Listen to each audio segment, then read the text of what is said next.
এখানে ইকরা বিসমি রাব্বিকা রব শব্দটা নিয়ে এসেছে আল্লাহ পাক, নিয়ে এসেছে রব নিয়ে এসেছে, আল্লাহ কিন্তু নিয়ে আসেনি না। আল্লাহ জাতীয় নাম আল্লাহ।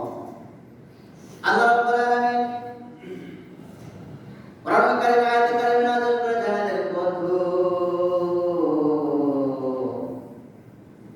আমরা একটা আয়াতে কারিমে নাযিল করলাম, যার অর্থ ভাবনের যা ব্যাখ্যা বিশ্লেষণ করলে তোমরা বুঝতে পারবে। রব শব্দটা এমন একজন শব্দ ইউজ করলেন, রব তো আপনার মায়ের সৃষ্টিকুল থেকে আপনার মায়ের গর্ভে আপনি এসেছেন, মৃত্যুর আগ পর্যন্ত, কিয়ামত পর্যন্ত, জান্নাতে যাওয়ার পর্যন্ত আপনার সমস্ত আশা আকাঙ্ক্ষা পূরণ করবে কে? আমার জন্য আপনি যা কিছু আশা আকাঙ্ক্ষা করেন না কেন, সমস্ত আশা পূরণ করার মালিক কে? আল্লাহ। এখন ইব্রাহিম আলাইহিস সালাম ইকরা দ্বারা শুরু করলেন।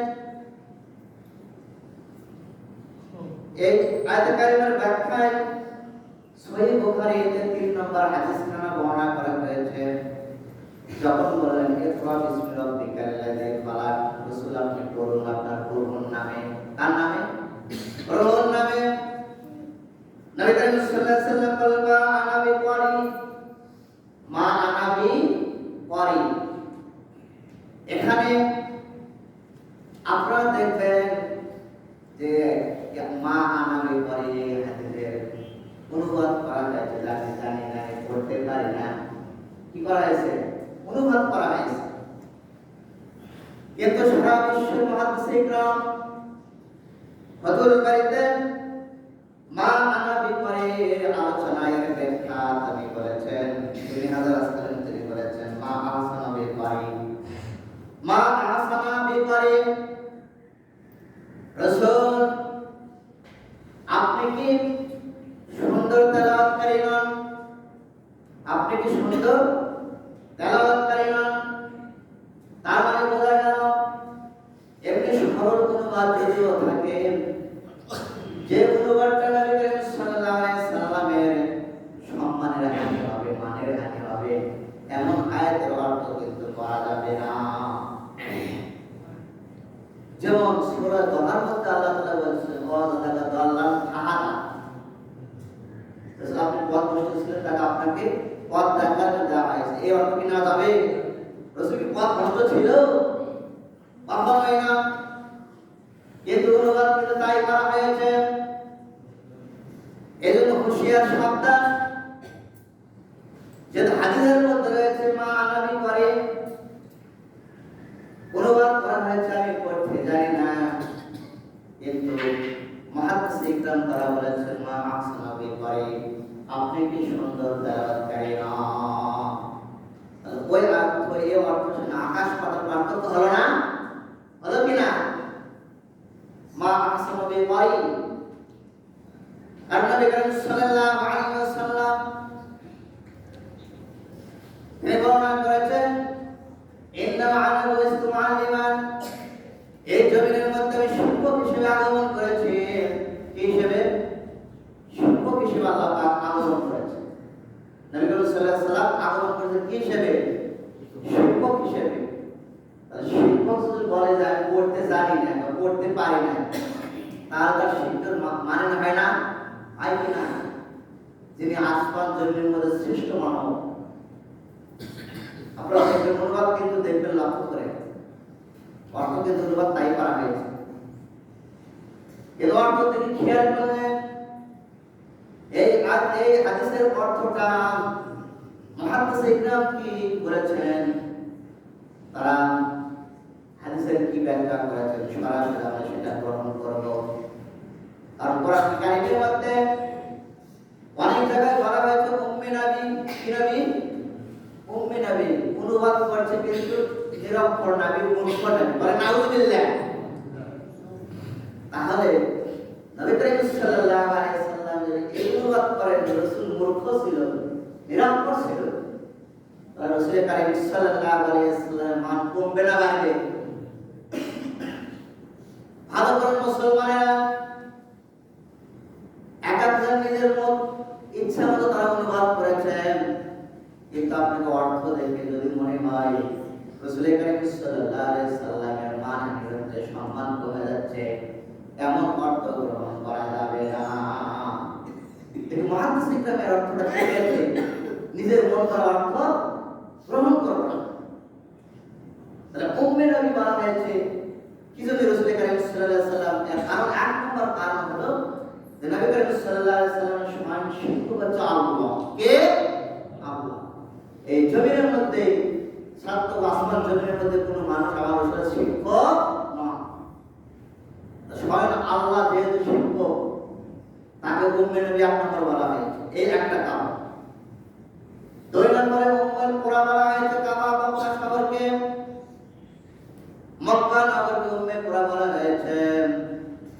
দুই নম্বর কারণ উম্মে কুরা বলা হওয়ার কারণ হচ্ছে পৃথিবীর শ্রেষ্ঠ সম্মানিত জায়গা হচ্ছে কাবা ঘরের স্থান। বলেন সুবহানাল্লাহ। যে জায়গাটা আমার দয়াল নবী জন্মগ্রহণ করেছেন, বলেন সুবহানাল্লাহ। সুবহানাল্লাহ। সেই জায়গার দাম কম না বেশি? অবশ্যই বেশি। এই জন্য কোরআন এবং হাদিসের ডাইরেক্ট অনুবাদ করে আমরা কোনো কখনো ফতোয়া দেব না। কারণ হলো কোরআন কারীমের মধ্যে আয়াতে কারীমা পড়া তাফসীর করতে হবে। কি পড়তে হবে? তাফসীর করতে হবে।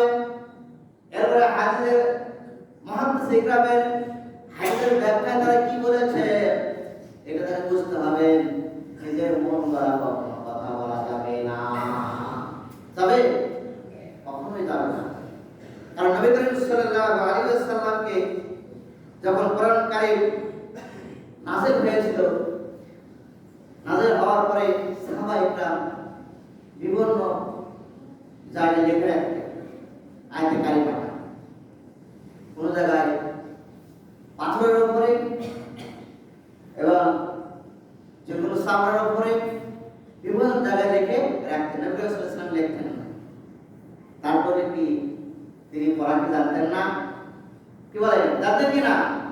অবশ্যই জানতেন। যেহেতু স্বয়ং শিক্ষক হচ্ছে আল্লাহ রাব্বুল আলামিন, স্বয়ং শিক্ষক যদি আল্লাহ পাক হন, এই জন্য আল্লাহ রাব্বুল আলামিন বহু জায়গায় উম্মে নবী বলেছেন, বলেন সুবহানাল্লাহ। এজন্য আমাদের সবসময় হুঁশিয়ারি যে এমন অর্থ করা যায় না যে অর্থ করলে আমাদের নবী করিম সাল্লাল্লাহু আলাইহি ওয়াসাল্লামের মানহানি হয়। হযরত জিবরাইল আলাইহিস সালাম এমন একটা বিষয়, এমন একটা আয়াত নিয়ে আসলেন। এরপর আয়াত আল্লাহ রাব্বুল আলামিন বললেন, খালাকাল ইনসানা মিন আলাক, আমি মানুষকে সৃষ্টি করেছি রক্ত পিণ্ড থেকে, রক্ত পিণ্ড থেকে। এবং অন্য জায়গায় বলা আছে নুতফা দ্বারা মানুষকে সৃষ্টি করেছি। কি দ্বারা? নুতফা দ্বারা। স্বামী স্ত্রী মিলনের মাধ্যমে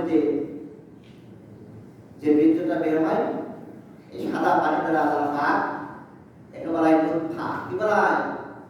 শুক্রাণু আর ডিম্বাণুর মাধ্যমে আল্লাহ রাব্বুল আলামিন মানুষকে সৃষ্টি করলেন। তো আল্লাহ পাক মানুষকে সৃষ্টি করার কতগুলো ধাপ বা সেক্টর কোরআন কারীমের মধ্যে বিশাল আলোচনা করেছেন। যখন কোরআন কারীমে আমরা দেখতে পাই যে স্বামী স্ত্রীর মাধ্যমে মিলনের মাধ্যমে শুক্রাণু আর ডিম্বাণুটা একত্রিত হয়, দীর্ঘ 40 দিন থাকে। কয় দিন? 40 দিন থাকার পরে তার রূপটা চেঞ্জ হয়ে যায়। কি হয়? চেঞ্জ হয়, রক্তপিণ্ড পরিণত হয়ে যায়।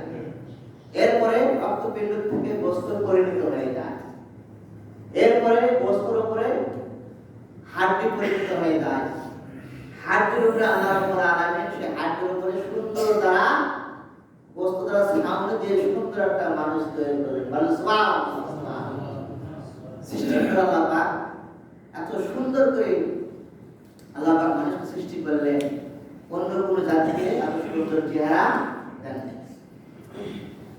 এই জন্য নবী করিম সাল্লাল্লাহু আলাইহি ওয়াসাল্লাম এই পাঁচটা আয়াতে কারিমা তেলাওয়াত করে যখন হযরত জিবরাইল আলাইহিস সালাম তিনবার জিজ্ঞাসা করেছিলেন, তখন তখন নবী করিম সাল্লাল্লাহু আলাইহি সাল্লাম বলেন, মা না করে যেহেতু মা আচরণ করে আপনি কি সুন্দর তেলাওয়াত করেন না? নবী করিম সাল্লাল্লাহু আলাইহি সাল্লাম সেখান থেকে যখন হযরত খাদিজাতুল কুবরা রাদিয়াল্লাহু তাআলা আনহার বাড়িতে চলে গেলেন, দেখলেন নবী করিম সাল্লাল্লাহু আলাইহি সাল্লাম কাঁদতেছিল। ঠান্ডা লাগে যেমন মানুষ কিভাবে কাঁপে না, এই জন্য কাঁদতেছিল। নবী করিম সাল্লাল্লাহু আলাইহি সাল্লাম বললেন, আমাকে একটু চাদর দিয়ে ঢেকে রাখো।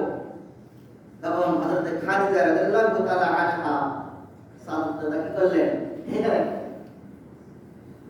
এবং নবী করিম সাল্লাল্লাহু আলাইহি সাল্লাম যে ঘটনাটা ঘটেছিল এর মধ্যে সমস্ত ঘটনাটা আমাদের হযরত খাদিজা রাদিয়াল্লাহু তাআলা আনহাকে বললেন। এবার লক্ষ্য করুন, তার সহধর্মিণী জীবনের প্রথম স্ত্রী নবী করিম সাল্লাল্লাহু আলাইহি সাল্লামের প্রথম স্ত্রীর নাম কি? হযরত খাদিজা কুবরা রাদিয়াল্লাহু তাআলা আনহা। তিনি কয়েকটা বাক্য তেলাওয়াত করলেন, খুব সুন্দর বাক্য যা আমাদের জীবনের জন্য অত্যন্ত স্মরণীয় হয়ে থাকবে।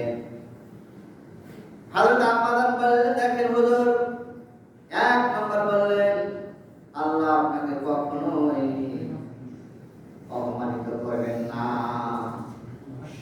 এক নম্বর তিনি বললেন, হুজুর আপনি টেনশন নেবেন না, চিন্তিত হবেন না, আল্লাহ পাক আপনাকে কখনো অপমানিত করবেন না। এই সার্টিফিকেট দিলে কে? খাদিজা। কে দিল? খাদিজা রাদিয়াল্লাহু তাআলা। আপনার স্ত্রী যদি আপনাকে সার্টিফিকেট দেয়, ভালো লাগবে না? লাগবে কিনা? আমার সঙ্গে সবসময় ভদ্র, সত্যবাদী, 5 ওয়াক্ত নামাজি, রোজা রাখে, মিথ্যা কথা বলে না, চুগলখড়ি করে না, আপনার সহধর্মিণী যখন আপনাকে সার্টিফিকেট দিবে, এটাই সবচেয়ে বড় সার্টিফিকেট।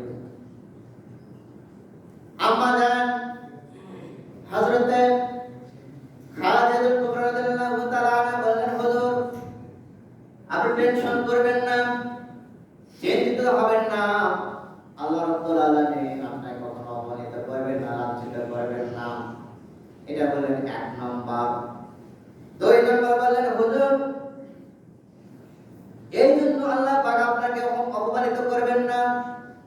2 নম্বর কারণ হলো আপনি আত্মীয় স্বজনের সাথে ভালো ব্যবহার করেন। বলেন সুবহানাল্লাহ। সার্টিফিকেট দিল কে? খাদিজা। কে দিল? হুজুর টেনশন করবেন না, চিন্তিত হবেন না। আমি তো দেখেছি আপনার সঙ্গে থেকে দীর্ঘ 25 বছর অতিবাহিত করেছে। কত বছর? নবী করিম সাল্লাল্লাহু আলাইহি সাল্লাম জীবন সঙ্গীর প্রথম স্ত্রী খাদিজা কুবরা রাদিয়াল্লাহু তাআলা আনহা দীর্ঘ 25 বছর কি করেছে? অতিবাহিত করেছে। খাদিজা রাদিয়াল্লাহু তাআলা আনহা যখন ইন্তেকাল করলেন, নবী করিম সাল্লাল্লাহু আলাইহি সাল্লাম বয়স ছিল তখন 50 বছর। কত বছর? 50 বছর। তিনি বললেন, হুজুর এক নম্বর বললেন অপমানিত লাঞ্ছিত করবেন না। 2 নম্বর বললেন, হুজুর আত্মীয় স্বজনের সাথে আপনি ভালো ব্যবহার করেন, আপনি কখনো কটু কথা বলেন না, আপনি কখনো আত্মীয় স্বজনের সাথে খারাপ ব্যবহার করেন না, আপনি হচ্ছে ভালো ব্যবহারকারী। আমার প্রিয় বিশ্বাস, এই কথা দ্বারা কি বোঝা গেল? এই সমাজের মধ্যে যদি আমরা অপমানিত লাঞ্ছিত না হয়, তাহলে আমাদের ব্লাড কানেকশন যারা আত্মীয় স্বজন রয়েছে তাদের সঙ্গে কিন্তু আমাদের ভালো ব্যবহার করতে হবে। কি ব্যবহার করতে হবে? ভালো ব্যবহার করতে হবে। কিন্তু আজকে দেখা যায় ভাইয়ের সঙ্গে, বোনের সঙ্গে, তাদের সঙ্গে আমাদের কোনো সম্পর্ক নাই। কি বলেন? সম্পর্ক আছে? সম্পর্ক নাই। নিজের বোনের ভাগ যত কম দেওয়া যায়, কি বলেন, যত কম দেওয়া যায়। ভাইয়ের সঙ্গে সম্পর্ক নাই, বাবার সঙ্গে সম্পর্ক নাই, মার সঙ্গে সম্পর্ক নাই, অন্য একজন লোকের সঙ্গে আমাদের সম্পর্ক বেশি করে উঠেছে। তাহলে আপনি যদি আল্লাহর ভালোবাসা পাইতে চান, সম্পর্ক কার সঙ্গে বেশি রাখতে হবে?